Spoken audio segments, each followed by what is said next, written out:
Hey guys, and welcome back to Mika Reacts and Reviews, where we react and review to things on the internet. Same day, same shirt, different video. If you wasn't here for my last video, my headphones just snapped in half. The wires are still attached, but so if you see this little thing dangling or me holding it, that is why it's annoying, because they're not that old. I just bought them and they weren't that cheap, so yeah. Anyway, today we have another non-musical reaction video. I'm gonna be doing more of these. I'm not gonna get away from music reactions, of course. I'm just gonna be integrating more non-music reactions and doing, I don't know, stuff that's just out there today in trending news or just stuff I wanna react to. But anyway, today we're gonna be reacting to Alyssa Milano's labeled a white supremacist in online viral video. I don't know if you guys heard about this, but Alyssa Milano is one of those fake woke, dried up Hollywood actresses who wanted to stay relevant, so became an activist kind of thing.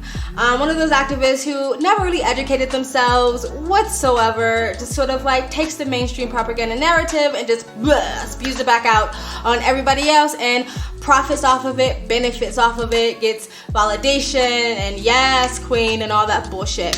Anyways, somebody decided to put her in her place, and I'm very, very happy. This is not the first time someone's come after her and was like, can you shut up? But this is the newest occasion of this, so we're gonna react to it and see how I feel about it. Let's get into it.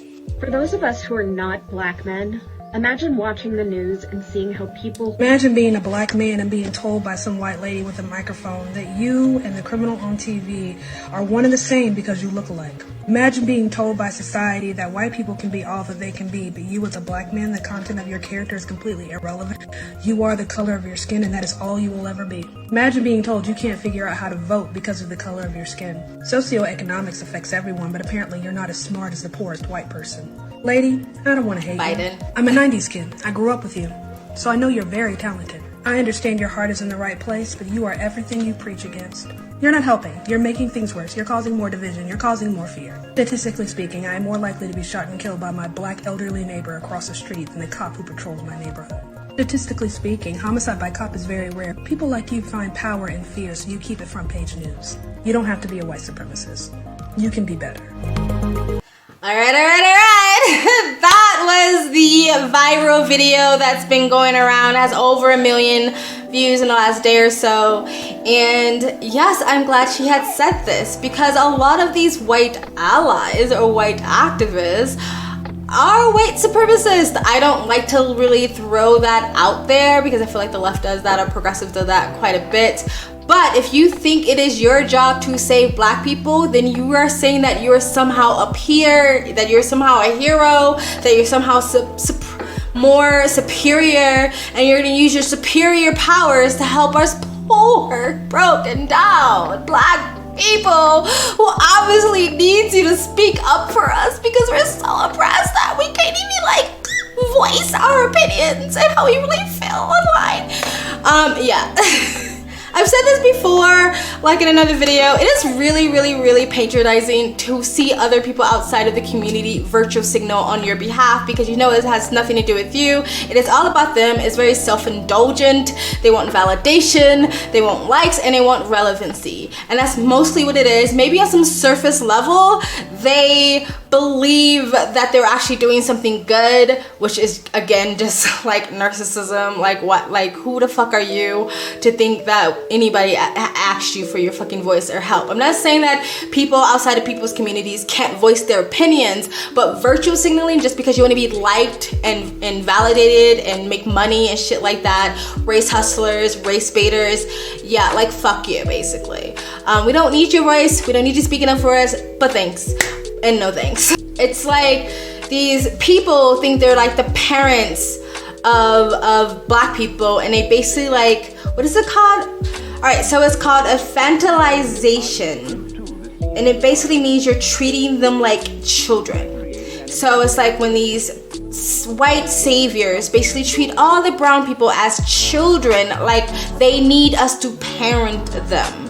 and help and hold their hands and stuff like that. It's the bigotry of low expectations. I believe that was coined by Thomas Sowell, maybe not, but the bigotry of low expectation is my community can do this because we are superior than you, but you need our help because you're oppressed and you're victims and you're so beaten down all these generations that you just don't know how to do things, like this woman brought up, like voting. And it was a viral video that I may actually review to on this channel when they basically was interviewing white progressives on campus, asking them about voter ID, and you had white people literally saying that black people didn't know how to use the internet, that black people couldn't afford the internet, that we couldn't afford electronics to get on the internet, that we didn't know how to get to the DMV, or we could not afford transportation to get the DMV. They would not think any other white person would have a problem with that, or maybe any other race but black people. That's the bigotry of low expectations. And to me, it just, honestly, again, I don't like to throw out this label, but it's racist. So a lot of white progressives who think, or white allies who think they're helping, they're not. They're just perpetuating a dangerous, toxic narrative that only keeps the black community or people of color or minorities down. It doesn't help us, and it's very, very, very, very annoying. There's only quite a few celebrities that I would actually listen to if they spoke. One is like Denzel Washington, because Denzel Washington has a history of speaking up against the narrative when it comes to politics or mostly the black community. He has a history of that. It's not, oh shit, I'm irrelevant, let me now talk about shit because it's trendy and popular.